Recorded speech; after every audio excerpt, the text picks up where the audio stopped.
It's such an incredible slap in the face to every woman who has served. Like, it just feels like really an F you to women. It's like I am putting this particular person up for this role because I just want to show how little I respect the service of women. I just want it to be clear to everyone that I, totally feel this disregard for women. That's what it feels like. It feels like a gut punch.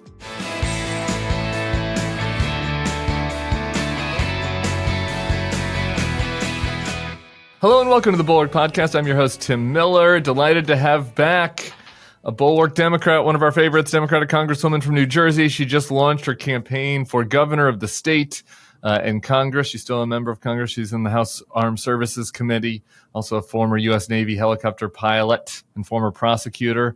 Much to discuss. It's Mikie Sherrill. How you doing, Congresswoman? I'm doing great. How are you?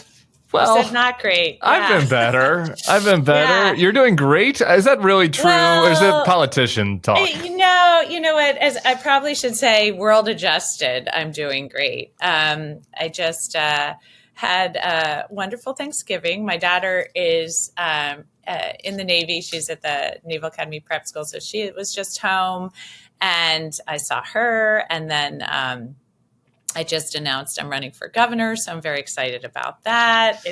I'm sort of, an action-oriented person. So in the wake of the election, having a mission, a plan, it just felt good, I have to say. I hear that. I also am an action-oriented person, and it's been advice I've been giving folks, because I get messages from people who are like unreasonably quite broken, right, and quite down about scared. What happened in the election and scared, but they want to do something, right? And it's like, what can we do?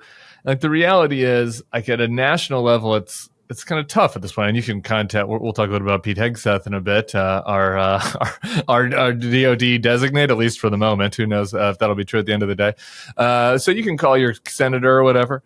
But I've been saying, honestly, find stuff locally, like to get involved in. But I don't know. Do you have advice for people that are that can't decide to run for governor, but are looking for things to do? I think you're exactly right. It is, we have to find those pathways for what we can do, what change that we can affect. And there's is it the Serenity Prayer or the Prayer of St. Francis that, you've got to understand, what you can change and what you can't change and knowing the difference. And I do think that gives you a sense of purpose and direction if you look for those areas that you can truly make a difference. As I said, it's, earlier, it's why I'm running for governor. I feel as if that is the area, and the states now, and this is a little bit new for Democrats, right? I think we had relied on the federal government to protect a lot of rights and freedoms of the Supreme Court. We are now looking to the states, and I think it could be a very good place for us to redirect the party to really focus on those issues that I always say, what's that last thing keeping you up at night? If you're, maybe if you're a mom and you can't sleep, are you worried about your rent? Are you worried about your mortgage? Are you worried about your kids' mental health? Are you worried about your job? What is it that is that last thing that you're just lying awake thinking, how am I going to do this? And how can we address that? How can we move forward? Well, at the same time, I do think we need to relentlessly be the party of rights and freedoms as well. But I think we need to lead with our vision. And I think the election showed us that. I think we need to lead with a vision of how we're just going to make government work, how we're going to cut through red tape, how we're going to make sure that we are actually delivering for people. And I say that because I have to tell you, when I started running for Congress, people said, oh, why do you want to be in the House? You can't get anything done. You're going to be a freshman. Why bother? Right? Yeah. And I don't come from that place. I think, coming from the military, having that background, having that training, it's never an option in the United States military to say, the military doesn't work. It's too hard. We're just going to give up today. Let's all just, skip the mission today and go take it easy. There's a saying, lead, follow, or get out of the way. I mean, you have to choose, where are you and how are you going to affect that change? And so to say government just doesn't work, so let's give up, that to me is just not an option. And so, I went into Congress, and in only my second term, I was named the most effective lawmaker in the New Jersey House delegation. And again, it reminded me of that when I decided to run for governor. A lot of people said, Mikie, don't do it. It's you can't get anything done. It's too broken. The budget's too tough. Yeah. New Jersey Transit's such a mess. You're just it's just going to be bad for you. Like it's going to make you look bad because government can't function. And I just looked at that and I thought, I'm not here because I don't get involved in public service because I'm thinking, oh my gosh, is this going to make me look good? Am I going to get down to Trenton and suddenly be like, oh, wow, I'm in public service because I truly believe that well-run government can make people's lives better, that we have a duty to deliver for people, that when people are lying awake at night thinking of the things that are really problematic for them, that in the back of their mind, if they have a good governor of their state, they're thinking, but you know what?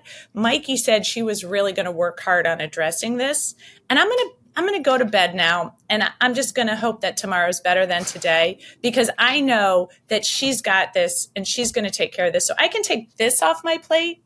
And, here's the million other worries I have. But this one, I know we have a good leader here that's going to really focus on how she's going to make sure that, my life's a little bit easier tomorrow. So I think that all is smart and right for a run for governor. I do wonder how you think about this, running for governor in a blue state, in a place where the state moved towards Trump, at least at the presidential level, in the results. I think you're seeing people migrating out of blue states towards red states, and you're seeing people that have concerns about cost of living in blue states. And you're running as a Democrat. The state's been run by Democrats. Like, how do you make the pitch that you have something to offer to solve these problems in a place where the party's been in control for a while? Yeah. So I think unlike some other states, in 2023, we actually had our population grow in New Jersey. And believe me, I live in the world. I hear what people say about our beloved state, but we love it. And obviously others are moving in and want to be in the state. You're saying people moved to New Jersey in 2023? Yeah. To New Jersey. They're like, I got anywhere I can go. I'm going to New Jersey. Look at that. See, this is what we're up against. But I have to say, New Jersey is a fantastic state. It's a wonderful state just because of all it offers. It's an innovative state. It's an exciting state. It's a great place to raise a family. It has some of the best public school systems in the nation. So people love New Jersey. It's one of the states actually that traditionally has the most intergenerational families of any state in the nation, meaning that people who are born in the state and raise a family in the state want to retire in the state. Some of that is being broken, though, just for the very reasons you're pointing out. A lot of it's cost of living. And so we're seeing the cautionary tales of other blue states. We're not going to be able to continue to run the great economy that we've been successful at running, whether it's in some of our healthcare sectors, our pharmaceutical sectors, our medical device sector, our defense-based sector, our space sector. I mean, these are all growing places, and they run in New Jersey because we have one of the most talented workforces in the nation. And that is a gift. I mean, that is great that we have that. But if we don't address affordability, if we don't address cost of living, we are going to very quickly see the problems that we're seeing in other blue states. And we've already seen those problems in the electorate as they're weighing in and saying, it's just getting too hard here. And how is it that in the richest country in the world and one of the richest states in the nation, I'm having such a hard time getting by.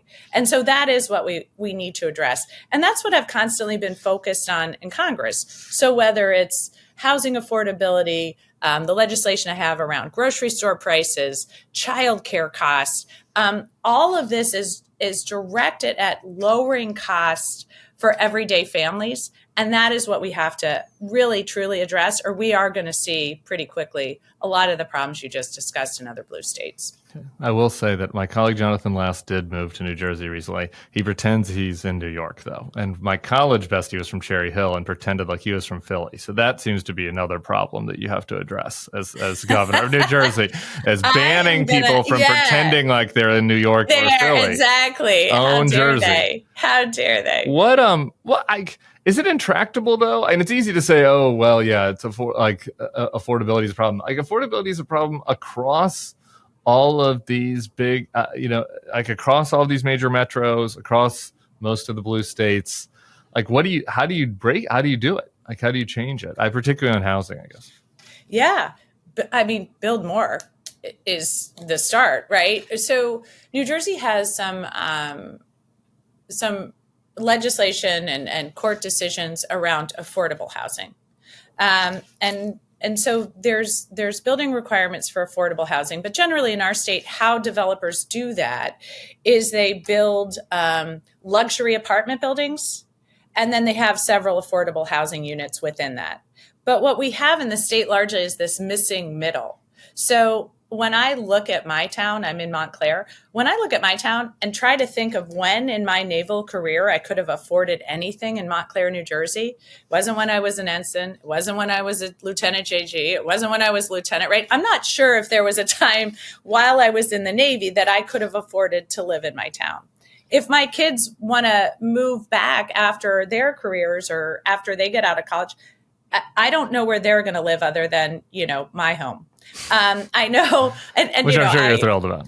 I actually, I want to, I'm sad my daughter's gone, but a lot of people might want some independence and have their own place. I'm not sure my kids would be thrilled with moving back home as much as I'd like it. But so, where are people going to afford? And then if you're a senior and you're trying to figure out, I'd love to sell this home I'm in, but where are you going to move? Where are that kind of missing middle homes? How are we going to keep families there? How are we going to keep the workforce going? How are kids going to move off their parents' couches? That is all really too hard. And what that does too is then that puts higher pressure on the rental market.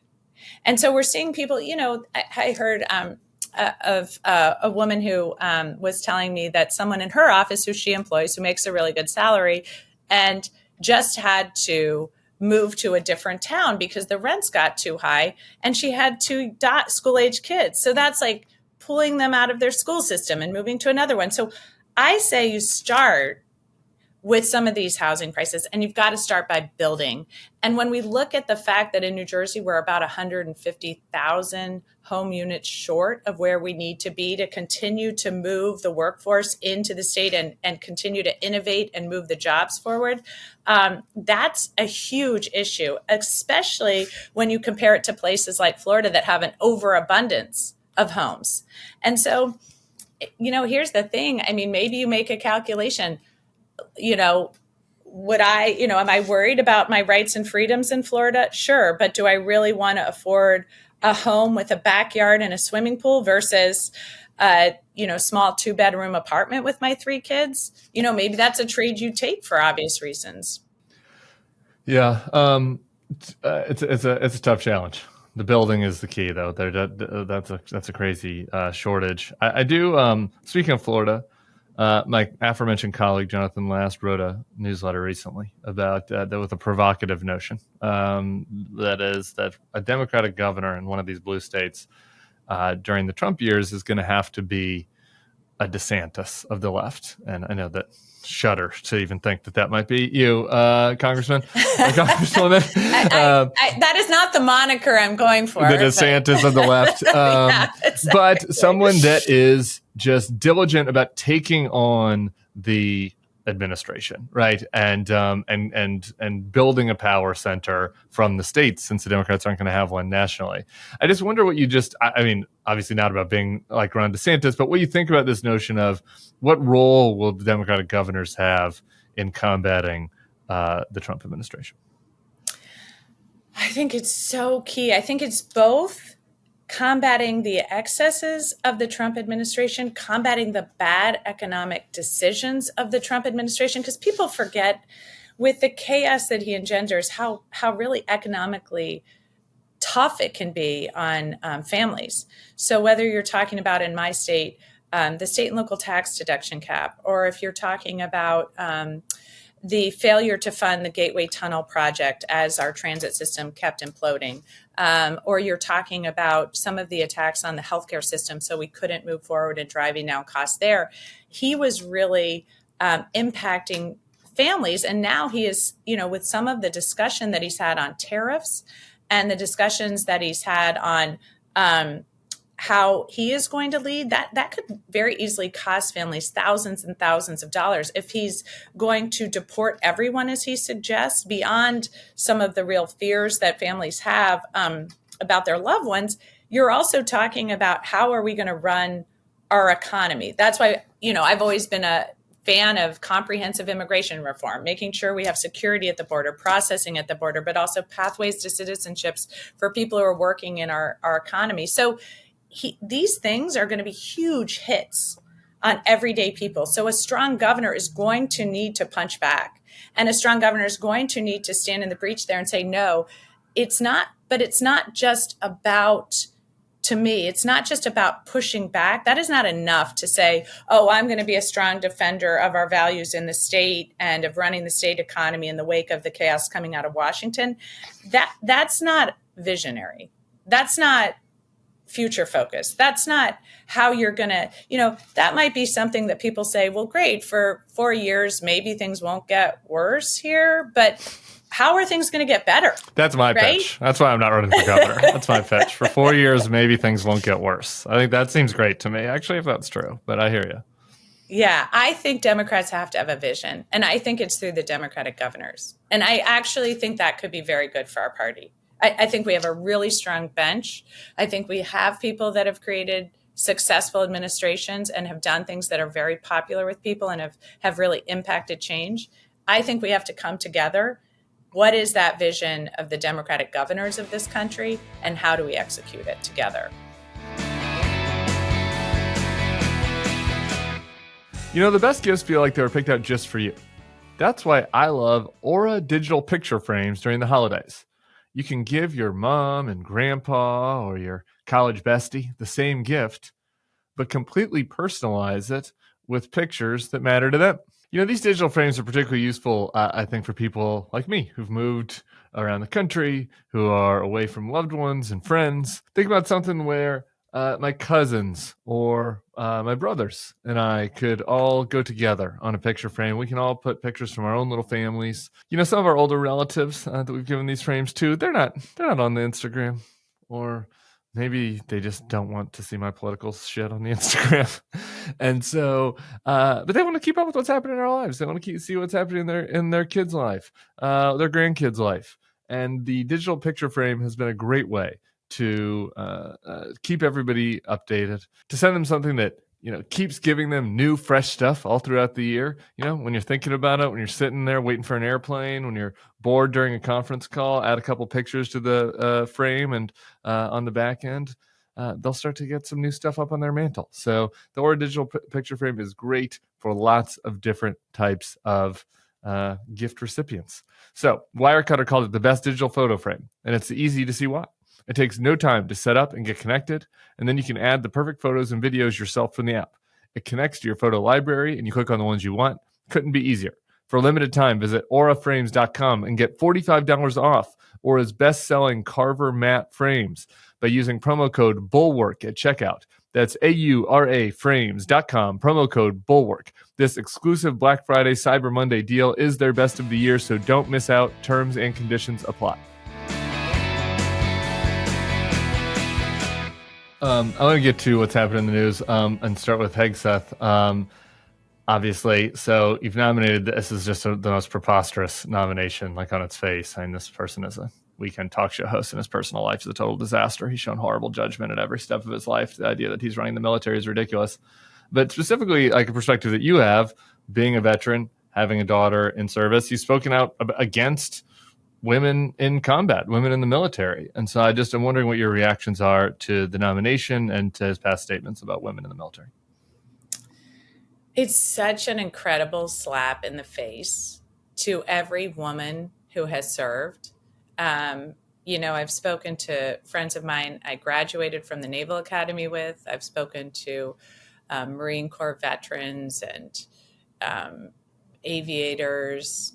I've spoken to women who work closely with like the Lioness squads, who were the squads that helped clear homes and got valuable intelligence information from the women in the homes that they were clearing. I've spoken to so many people, and I think until this nomination, there was this sense that things were on such strong ground. We've had, from my class, the first female commanding officer of an aircraft carrier. We now have the first female superintendent, the first female chief of naval operations. And all of that tracks back to when I graduated from the academy 30 years ago, and the combat restrictions on ships and aircraft were lifted. Because you can't fully participate in the military as somebody who's going to be competitive if you don't go into combat, if you don't go on a combatant ship, if you don't go into combat aircraft, if you aren't on the ground in combat. And by the way, this idea that somehow combat is like trench warfare, and here's the combat line for the men and the women are back there as the nurses. That is so antiquated. The way we fight today is so different from that. And combat is sort of, these combatant roles are enmeshed in so many different ways and so many different positions. So, we go from when I was at the Naval Academy to the chief of naval operations, who was a submariner. When someone stood up at a brigade meeting and stood up and said, "When are you going to let women on submarines?" And he derisively said, "Not in my lifetime," to a standing ovation, to actually the USS New Jersey being the first fast attack purpose-built sub to have women on board. That felt to me like, wow, such a momentous thing. And yes, I am very proud it's named the USS New Jersey. That's such movement and progress. And when you see everything, I was speaking to somebody who was telling me at the Naval Academy, some of the women there are so physically fit and in such great shape and such leaders that some of the men there say, "Oh, I'm going to go work out with her because she's going to help me get in shape. Like, I want to be in sick shape. So she's a beast. I'm going to go do that," kind of thing. And so, we're seeing such great leadership, such great opportunities, such exciting stuff going on in our force. And that is how we have a ready force. And to see somebody who just sees women in the role of, as I guess he said at one of his jobs, which he was, of course, let go from, party girls or not party girls, who, has a credible assault allegations, who had to be carried out of a group team meeting. And by the way, the group team meeting I think in his leadership was taking place at a strip club because of his intoxication. You're just looking at somebody. Why? Like, it just feels like such really an F you to women. It's like, I am putting this particular person up for this role because I just want to show how little I respect the service of women. I just want it to be clear to everyone that I, totally feel this disregard for women. That's what it feels like. It feels like a gut punch. Yeah. And it's a disrespect for everybody. I don't know, while we're taping this, Pete Hegseth's mommy is currently on Fox and Friends, trying to walk back an email she sent where she called him an abuser of women. And it's humiliating. Isn't this just humiliating? Could you imagine being a general, a 3-star, a 4-star, and you have to go report to this guy? And this is preposterous. There are 3 million people that he would be in charge of in the Department of Defense. This has got to be the most preposterous nomination in the history of the country. This is, to their credit, I mean, this is why I'm so impressed often with people who join our military, because there is something very much in the line of public service about it. You don't join the military because you're going to get rich. You don't join the military to make $1 million. You, in fact, join the military to do some really grueling work for some really bad pay and some really yucky places, right? Yeah. But you do it because you have this sense of pride. And you do it because you want to protect people, because you want to protect the nation, because you want to protect our values, because you care about the Constitution. And so I will tell you, I have not heard one person in the military say, oh, I don't want Pete Hegseth to be there because it would be, humiliating and degrading to report to him. It certainly would. No, it would. Right? It would. Let's be clear. However, what I hear is their deep fear for the security of the nation. So if he is intoxicated and, we're talking about whether or not Russia has just launched a nuke, or what's going on in Taiwan in the middle of the night, or a ship being attacked in the Straits of Hormuz, who's making decisions then? And oh, by the way, I have been in the Situation Room to talk about concerns I've had under a Trump administration with the president not reading his presidential briefing book. The excuse for not addressing something was, oh, he didn't read it. So who's in charge here of our national security? Who's in charge of our defense? Who's making those decisions, and who's getting in the president's ear to make these decisions? And if it's Pete Hegseth, I think we're all in a great deal of trouble. Amen to that. All right.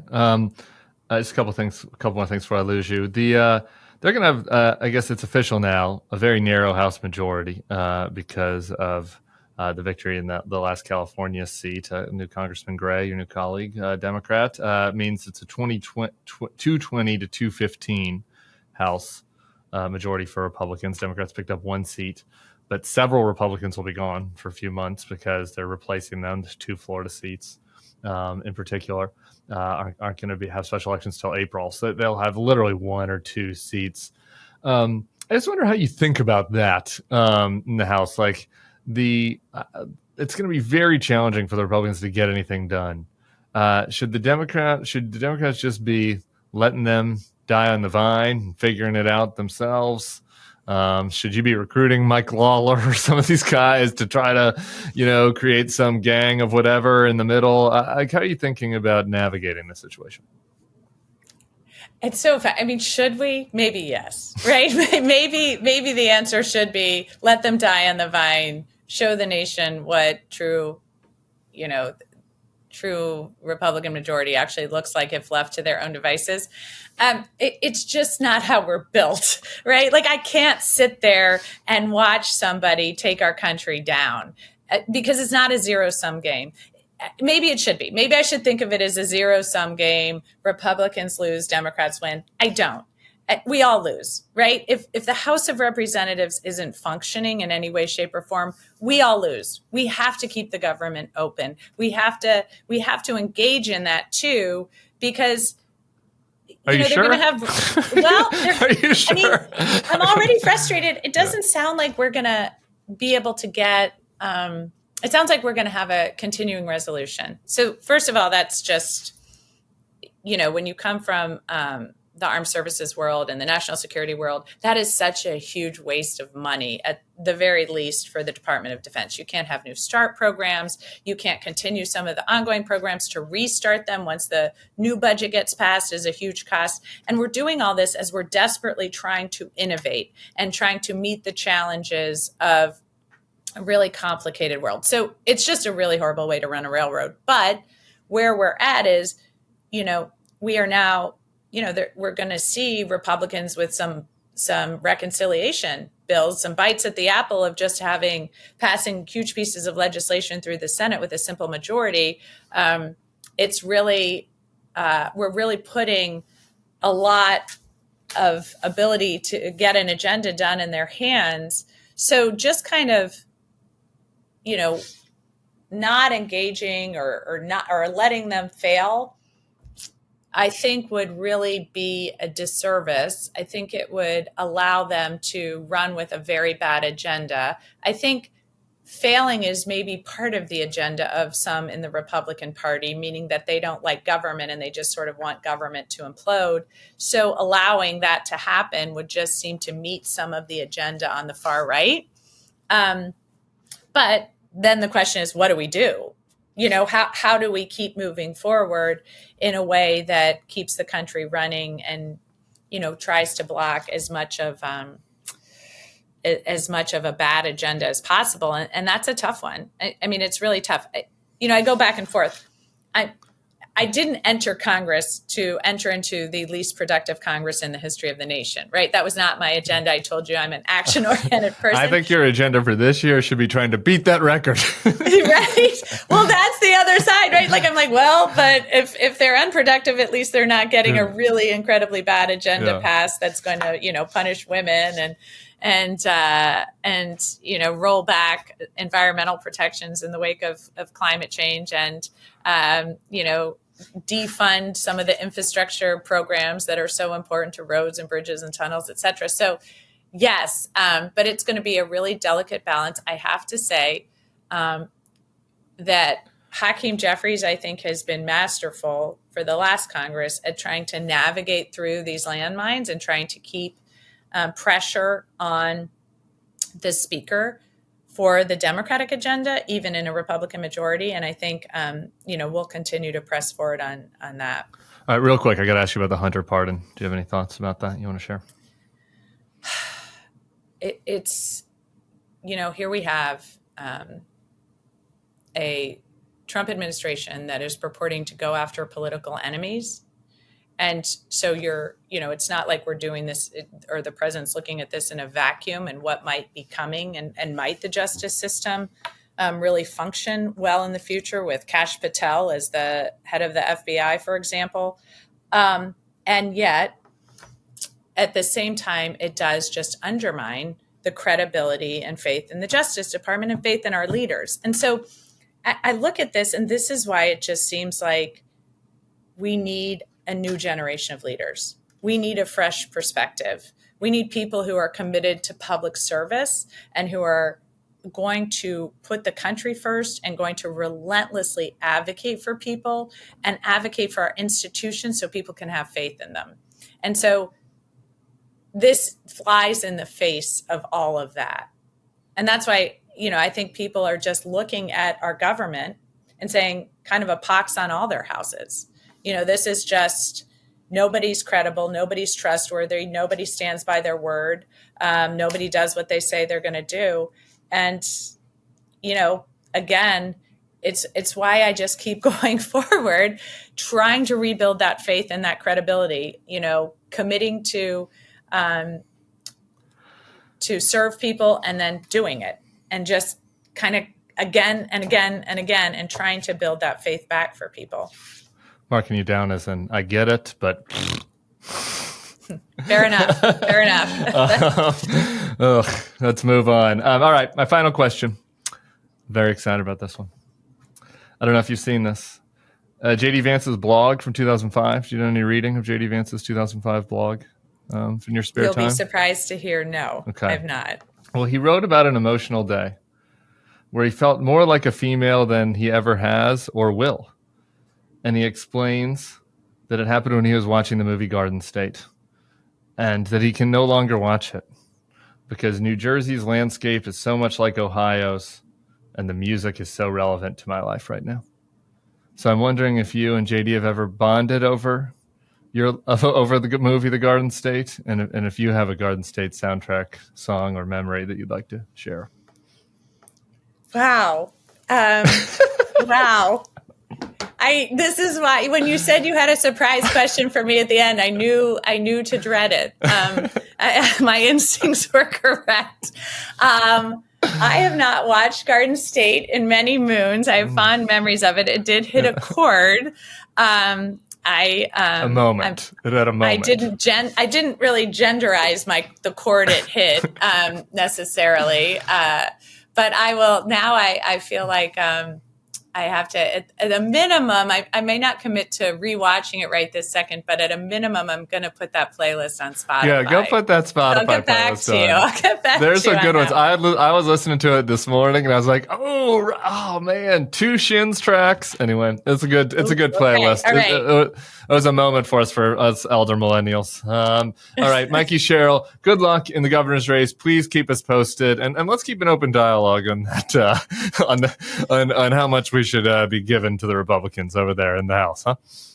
Sounds good. Thanks so much. We'll see you soon. Oh, wait, actually, really quick, give us your website. Give us your website. Oh, www.mikiesherrill.com.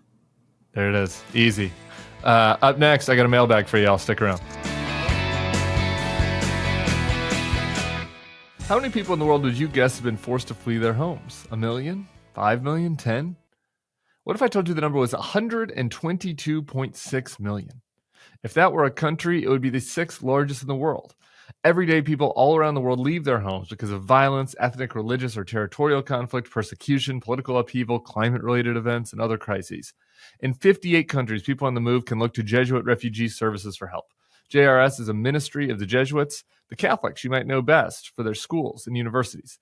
Their work in education is especially meaningful here, as they operate schools and refugee camps and offer training, mental health support, and community-building programs worldwide to support those who have had to leave behind everything they know to keep themselves or their families safe. JRS is known for going where others don't and staying long after others have left, standing in solidarity with those experiencing the impact of world events others have forgotten about. We know that's happening. Their mission is to accompany, serve, and advocate for forcibly displaced people so they can heal, learn, and determine their own futures.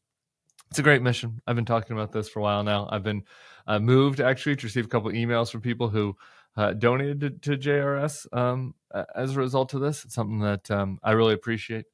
It is a mission that I'm aligned with. The refugee mission is something that has been important to me for a long time. I volunteered for refugee groups. At our wedding, we asked people to donate to refugee groups in lieu of gifts. I think their point about staying places that are not, where the hot fad is on social media is super important. There are a lot of displaced people that are not in, whatever the hot spot of the moment is on Instagram. And, the Jebbies are great. So I say every time when I read this, I have some issues with the Catholics, but the Jebbies I love. And they're really important to my formation as a man. And I'm happy to help give back a little bit to their effort. So you want to do something good today? It's been a rough few weeks, and I fear that rough few weeks is going to lead to a rough few years for displaced people around the world. So go visit JRS USA online, read some of the stories about their work, and then make a donation or look at other ways of supporting their work, like advocacy or volunteering. To check them out and show the Bulwark sent you, visit jrsusa.org/bulwark. That's jrsusa.org/bulwark. Hey, y'all, if you love this podcast and want to listen to all Bulwark podcasts ad-free, join Bulwark Plus today. You can click the link in this description. You'll get the best politics newsletters in the business, and you can become a Bulwark Plus member right now. We'd appreciate it.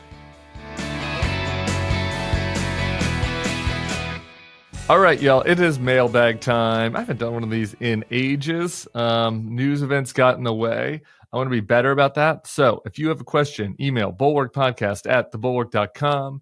I also enjoy the life advice questions. No, that's none of these that are coming up here, but, if you have something you need a tip on or need a little advice for, happy to weigh in. I mean, who else would you turn to for advice besides me? All right, let's start here. Aaron in Florida. Who has disappointed you more this year, the American electorate or your LSU Tigers and Brian Kelly? Gotta say the American electorate. I still got faith. In the LSU Tigers. I think that they will turn around. 8-4. This felt like an 8-4 team this year. We've got 2 questions. One from Alak. I hope I'm pronouncing that right. And another from Andrew in San Francisco. It's basically the same question. Are there any opportunities for someone mid-career with limited political background to pivot into campaigns? I don't mind pay or status cuts. However, I don't know if or how I can break into that world at this point. Andrew's version of that question was he's on the cusp of turning 40 and contemplating a career change. Campaign politics is always something that's fascinated him. His dream job is a political strategist, but he worries it's too late to make such a drastic change. So I'd say this, the later it goes, the more drastic a change it is. I just think we can be honest about that. James Carville didn't win his first race till he's 42. So there you go. Hope springs eternal for everybody. I'd say definitely for people in their late 20s or 30s who are willing to take a pay cut and work their ass off. There are opportunities in campaigns, particularly out in America. This is not really the best moment probably to sign up for a campaign, December 4th, right after a big election. But as you look to our guest today, Mikie Sherrill, she's going to have a big campaign team in New Jersey. She has got 5 opponents, so they need a lot of staff in New Jersey if you happen to live there. Abigail Spanberger in Virginia is another friend of the pod's got a run in 2025 if you live in Virginia. If not, you're going ahead to 2026. But the thing that I think people don't realize is campaign jobs out in America, particularly in whatever less desirable places, either because it's not a top race or because people don't want to move there. Campaign jobs are gettable. And especially if you're going to demonstrate that you'll work hard, that you'll do whatever it takes, that you'll do annoying stuff. I mean, God, my early campaign jobs were doing phone banks, driving candidates around, and real mundane stuff. So, if your ego does not get in the way and you're happy to do that, particularly at a local level, my observation is you can move up the chain at the local level. There's not a ton of competition, particularly not in these biggest states. Might be a little different in Wisconsin or, New Hampshire, like where they've got a lot of campaigns happening because it's a swing state or because it's an early primary state. But in a lot of these other places, if you're competent, if you're willing to work hard, you can do it. Happy to be helpful. Shoot me an email. Zach, Nolan native now in DC. What made you move to New Orleans? We had we love New Orleans. I got married here. My college besties are from Baton Rouge in New Orleans, which explains my LSU fandom and my love of this city. It's an amazing city. And so when we're looking for places to move, we've always wanted to move here, so it's been on the list. But basically the impetus was we're living in California during the pandemic. Pandemic ends, and both me and my husband have to go to DC and New York. I guess me New York, him DC, a fair amount. And we're on these red eye flights that were pretty annoying, and it was too long away from the kid, and I just didn't want to waste days on airplanes for no reason. And so we made a little list of things that were our priorities for places we wanted to live. We would like to have had friends with kids there, friends or family with kids. We would like it to be easy to leave in the morning and get to DC or New York and maybe even get back that same day or be able to be back the next day very easily. We'd like there to be Black people because we adopted Toulouse, who's Black, and I didn't want her to be the only Black kid in the classroom. And the little bonus, little lagniappe, as we say down here, was I didn't really want to have winter. After living in California, it was going to be tough to go back to winter. So those last 2 points, really the last 3 points, made Denver a pretty tough call because the Denver airport sucks, and getting to the East Coast was going to also be terrible for Denver. Diversity, not exactly the best, though that's, I think, changing a little bit. And then, winter goes till April. So New Orleans was the only place that checked all 4 boxes. We couldn't be happier. It's been so great. Everybody's been so welcoming. Couldn't recommend it more. Just met an empty nester yesterday who is a Bulwark podcast listener. Hey, what's up? Who moved down here, and she felt the same way. So if you're an empty nester looking for someplace warm and spirited, culture-filled to live, come on down. Catherine asked, you've mentioned a few times you love to read fiction, and I was hoping you'd offer some book recs. Reading Demon Copperhead right now. It is great. It's great. I'm way behind on this, but it's excellent. I was visiting family, in-laws in West Virginia, and this is based in the kind of part of Virginia, Western Virginia, that has a lot of cultural similarities to West Virginia, and so I felt like it was in theme to do it. Almost done. It tugs at your heartstrings. It's rough, but I kind of like to wallow in sad fiction. Speaking of which, Same as It Ever Was. It was a book I recently read that was wonderful. It was recommended by former podcast guest Jennifer Senior.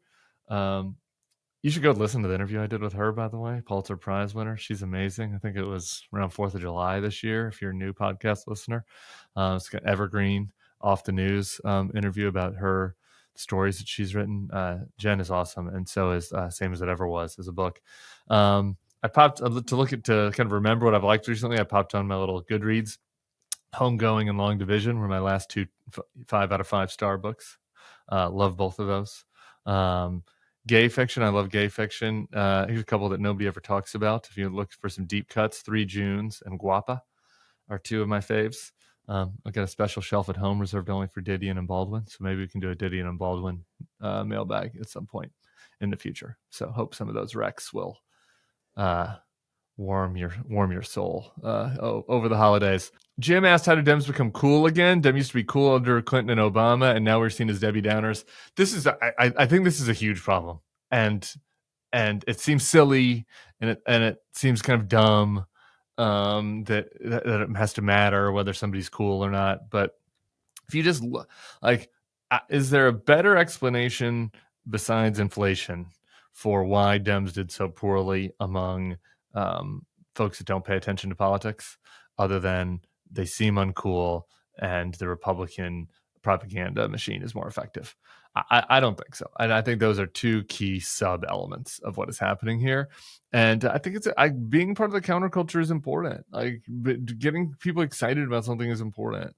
And I think that there's a chance for Democrats to do that in the Trump years if they don't go the school marm route. And I think finding people that want to focus on just how the Republicans are dangerous, yes. They're extreme, yes. They're also lame. They're lame. And, the little weird hit, I think, got a lot of Democrats excited. But I don't know that it worked really for a lot of casuals. And I think that I was saying this during the campaign, elevating Mike Johnson, elevating some of these other guys.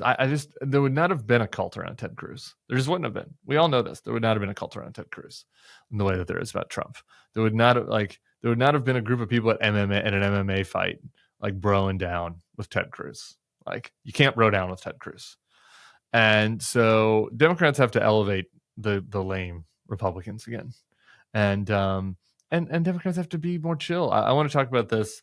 I got an interview coming up. I got 2 interviews coming up, actually. They're going to get into this a little deeper, one with a Democratic strategist and one with one of my favorite commentators. So there'll be more to come on this. But I think that it's something to think about if you're a Democratic politician looking at 2028. All right, here's the last one. I got to do one more thing about Hunter. Sorry, guys. I got several mailbag requests on this point. That's you would have pardoned your kid, right? You would have pardoned your kid. And that's an interesting question, actually, if for people who care about this enough to think about it. Because this is a flip way to handle that, right? That's anybody would have pardoned their kid. Sure. And where you don't really actually think about it. Where it's just that's a truism. And there's a flip way on the inverse. I saw some conservatives on the inverse saying, no, actually, it doesn't help troubled children to just bail them out all the time. So there's a flip way to take it on the other side. But I just I'm going to be a little. There's a tongue-in-cheek element to this, but I also want to just let's do. I like to do when the Republicans do crazy stuff, when they do conspiracies. I like to say, let's actually just walk through the conspiracy and pretend it's real. Let's just take it seriously. Let's take it seriously for a second, because I think when you do that, it reveals something. And so I want to take this thought seriously. Would I have pardoned my child if I was in Joe Biden's shoes? So. Obviously everybody has a line, right? You wouldn't pardon your pedophile child. You wouldn't pardon a child that killed somebody. I don't think, probably, depending on the circumstances. So let's go through it. What's the line? In this situation, I'm an 82-year-old president. That doesn't seem very realistic. So maybe I'm an 82-year-old governor. How about that? Who the hell knows, right? Life is long. I don't plan on running for office, but the future is a foreign land, as is the past. So in this case, I somehow am a 82-year-old governor leaving office. For this hypothetical to work, I also have to have adopted a second child, I guess, at some point in the future. So let's just pretend that happened. My first child, that I have right now. So I'm trying like putting her in my mind's eye. Becomes a crack cocaine addict, which I have empathy for. I have friends that have dealt with addiction. So there are ways that obviously we deal with that as a family. They don't pay back taxes for years and a decade, I think, actually. They don't pay rent either. They become a total deadbeat, try to barter with their art, art that is paid for by like my supporters, I guess. Maybe some of you listeners would be paying for my kids' art in this case in the future because you've just become diehard fans of me. That they also make some money by trading on my name with like some do nothing jobs with shady foreign kind of companies, and they make money that way. Also, and they kind of lie about me and kind of exaggerate their access and kind of use me to make money. And despite the fact that they make millions doing that, they still don't pay their rent or their taxes. So okay, so in that situation, this is where we're at. Then around all this time, my other child, who's grown and has a family of their own, dies tragically, and that's tough. I'm thinking about that, and then just like what that would be like. It's just kind of unimaginable, really. And so you have some sympathy there. And then you think about the fact that my surviving child has an affair with my deceased child's spouse and gets them into crack cocaine as well. And then during that affair, they cheat on my dead child's spouse with a stripper and have the stripper's child, but then decide they don't want to parent that child. And after actually becoming sober, getting clean, thank God, they're still taken to court where they try to pretend like it's not their child and are forced to pay alimony via a judge. Okay. Around that time, they lose a computer that results in a massively embarrassing news story for me, and extremely embarrassing stuff about themselves. And kind of a weird butterfly flapping its wings sense, this computer results in one of the world's richest and douchiest people taking over a social media platform and weaponizing that platform against me. At some point during all this, my child decides to get into guns because that's really what they need. It's like a lot of high-powered weaponry. They can't afford taxes or rent or child support, but they need a Glock. And in order to get the gun, they lie on gun forums and break some laws. This leads to some nonviolent gun crimes. And now here I am, 82 years old. I'm leaving office that I had won running on a rule of law and integrity platform. Obviously, it's Louisiana, so my predecessor was corrupt. And that corrupt predecessor, obviously because it's Louisiana, avoids jail and is coming back into office and is planning to target my family. What would I do in that circumstance? And so I considered that timeline. I considered that. And who the hell knows what I'll think about when I'm 82. But I sat on my couch and I really thought about it for like 10 minutes. I thought about that life trajectory. I thought about my kid and her going through all of that. And I thought about her being 54 years old when I had to make the decision. Not really a kid. And it flummoxed me. In the end, I decided that I would have pardoned her. So, the haters, you got me on that one, I guess. But I don't think I'd be very sanctimonious about it in the pardoning statement. And I think as part of my deal with the kid, as part of the pardon deal that I have with my own child, they would have to parent their fucking child too. I think that'd be one thing that I'd do, and make sure I can have a relationship with my grandchild. And I think I wouldn't be upset at any supporter of mine who followed me for years, running on a campaign of integrity and decency and following the rule of law, who got upset that I let them down. I think I'd understand why they would be upset. So there you go. A little something for everybody. It's a tough one. Pretending like it's not, I think, is silly. Pretending like it's a huge win for Joe Biden or for me, hypothetical future me, is silly. it is what it is. It's a very tough situation we're in. And I think it's important that we grapple with all this stuff seriously, because we're going to have many other tough situations ahead. We'll see you back here tomorrow. Peace.